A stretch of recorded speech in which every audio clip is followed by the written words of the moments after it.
وبلا ما تحيري توجدي الفطور، غادي نشارك معاكم غير بعجينة وحدة، بلاطو اللي هماوي. شكلي منه ميني بيتزا، ميني باغيت وميني بطبوط كيجيو غاية في الروعة وفي المذاق ديالهم. تابعي معايا الفيديو للأخير باش تستافدي.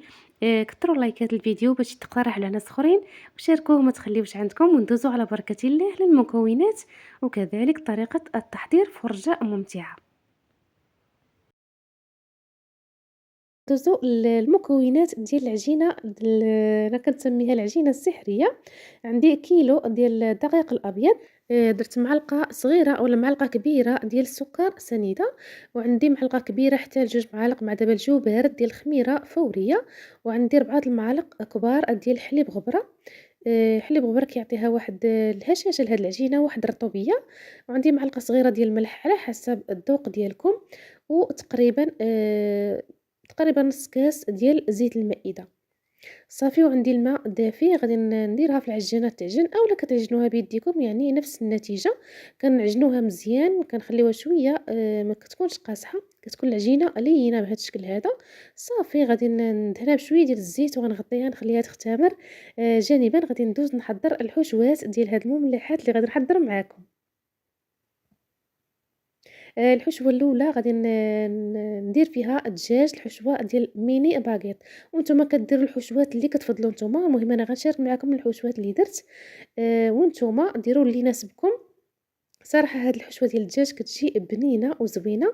هنايا عندي صدر ديال الدجاج، غادي نقطعوها كمربعات اللي صغيرة. جانبا عندي في المقلة عندي البصلة وعندي الفلافل بالالوان، ضفت ليهم زيت المائدة والابزار والملحه. انا نسيت ما ضفتش الملحه في الاول، حسب ليا درتها. غنشحر هذيك البصله والفلافل هما الاولين، حتى يطيحوا واحد شويه يدبلوا، وعاد نضيف ليهم الدجاج وكنجهد النار باش داك الدجاج ما يطلقش ليا الماء بزاف. غادي نضيف الملحه، وغادي نضيف العطريه ديال البسطيله الا عندكم، اولا العطريه ديال الدجاج.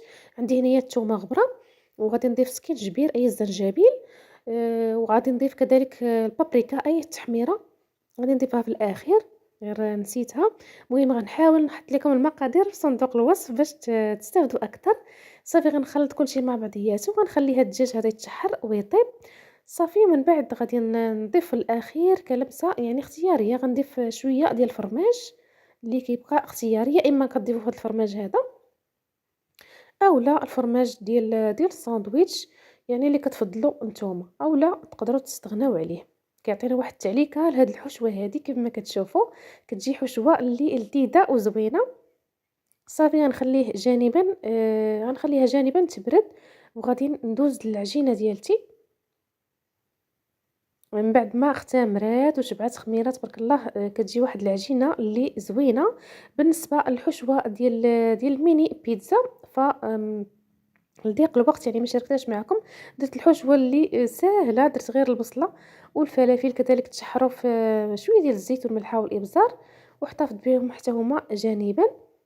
هنا غادي ناخذ العجينه ديالتي، غنقسمها الى 3 ديال الكويرات بهذا الشكل هذا. كنستعمل شويه ديال الدقيق وكنقسمها ل3 ديال الكرات، يعني الكره غنديرها للميني بيتزا، كره الميني باكيت، كويره هكا الميني بطبوط. هاد الكره هادي اللي درت فيها شويه ديال الزعتر، غادي ندير بها ميني بيتزا. غنحاول ندخل هذاك الزعتر في العجين، اولا ما الا ما بغيتوش تضيفوه في هذه المرحله حتى تعمروا البيتزا ديالكم، وكترشوه هكا من الفوق بالزعتر. كيبقى الاختيار ليكم. صافي، غادي ندخل هذاك الزعتر مزيان، وغادي نخليهم واحد شويه يرتاحوا غير شويه. صافي، وكنطلق اول وحده اللي غادي نصايب بها الميني بطبوط. صراحه كيجيو دوك الميني بطبوط هكا محدقين وزوينين وصغارين. انا قطعتهم بهذا الكاس هذا ديال الرايب، جاو صغيورين ومتيولين. هانتوما شوفوا، راه صغيورين. غنخليهم جانبا يختمروا، وفي المرحله الثانيه ديال الاختمار ما كنخليهمش يختمروا بزاف، غير واحد شويه. صافي، كنخبزوهم باش كينتفخوا معنا. هنا الكره الثانيه غادي نشكل بها ميني باغيت، كذلك حتى هما غادي نصغر ليهم دوك الكويرات ديالهم، غنصغرهم باش يجيني داك الباغيت صغيور حتى هو. تبارك الله هاد العجينة راه خرجات ليا الخير والبركة. نخلي الكويرات ديال الميني باغيت يرتاحوا جانبا، وغادي ندوز نسرح العجينة ديال الميني بيتزا، يعني ما كنضيعش الوقت. غادي نحاول نثقبها كاملة، وغادي نقطعها بهاد الأداة، يعني أي أداة عندكم، كاس، أي حاجة كتقطعوا بها ميني بيتزا، غير يكونوا هكا صغارين. صافي، وغنحيد هادوك الزوائد اللي كنحتفظ بهم حتى هما، غنستعملهم في الأخير. غنحاول نغطيهم في بلاستيك، وغنشكل بهم حتى هما في الأخير. صافي، غادي نجيب هادوك الكويرات ديال الميني باغيت من بعد ما ارتاحوا واحد شوية طلقوا، غادي نسرحهم بهذا الشكل، شكل بيضاوي. صافي، غنعمرهم بالحشوة ديال الثوم اللي درنا ديال الدجاج بهذا الشكل هذا. يعني الفيديو راه شارح نفسه، حاولت كنزرب باش ما يجيكمش هكا الفيديو طويل بزاف، كنحاول هكا نزربو باش تستافدوا اكثر وما يجيش الفيديو ممل. صافي، كنحاول نقرص مزيان مزيان باش ما كيتحلوش من التحت. هنا الميني باكيت من بعد، ميني بطبوط عفوا، بعد ما اختمر كنسخن المقله ديالتي وكنديرو يطيب. وهنا كنصيحه باش يتنفخ معكم، يعني غير كتحطوه كتقلبوه في البلاصه باش يتنفخ كامل بهذا الشكل هذا. ما تخليوش حتى يتحمر من التحت، لا غير حطوه وقلبوه في البلاصه بهذا الشكل. راه كله واخا العجينه ماشي ديالتو، ولكن راه كيجي كامل منفوخ. العجينه قلت لكم صالحه لجميع المملحات، حتى لهذا الميني بطبوط راه كله كيتنفخ بهذا الشكل هذا كما كتشوفوا. صافي، غنبقى نقلب فيه حتى كيتنفخ ويتحمر من الجهتين، وغادي نحيدو. صافي، وغادي ندوز الميني بيتزا غادي نعمرها. غادي نديرها هي والميني باغيت في طاوه وحده. ميني بيتزا كندهنها بالصلصه ديال البيتزا، يا اما الجاهزه يا اما اللي كنتو مصايبينها هكا في الدار. كندهنها كامله بهاد الصلصه، وكنجيب البصله والفلافل من بعد ما شحرتهم في شويه الملحه والزيت والابزار. انا صراحه كنهز بيدي باش نعرف القياس، كذلك راه يعني كنت مضغوطه في هاد الوقيته هادي، كنقرب يعني المغرب، خدمت بيديا.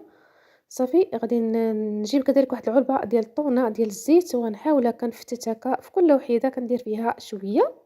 صافي، وكندير الزيتون وكندير الفرماج، يعني الحشوة اللي كنفضل انا دائما البيتزا كنبغيها بالطون. وانتم ديروا الحشوة اللي تناسبكم، يا اما كفتة دجاج، الحوت اللي كتفضلوا.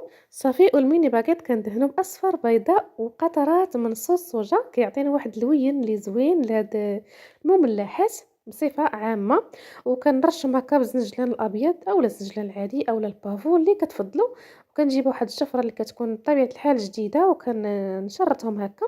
هنايا عندي الحشوه ديال الميني بطبوط، عندي خيزو محكوك، بطاطا مسلوقه، البيض محكوك مسلوق ومحكوك، عندي الكاشير محكوك، والزيتون هكا مقطع، علبه ديال الطونه.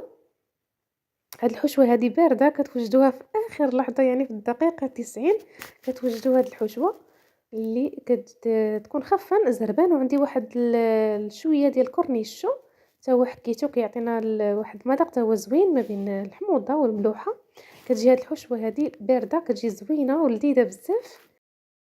كنتبل بالملحه والابزار وزيت العود، وتقدروا تضيفوا اي حاجه نتوما كتفضلوا لهاد الحشوه هذه.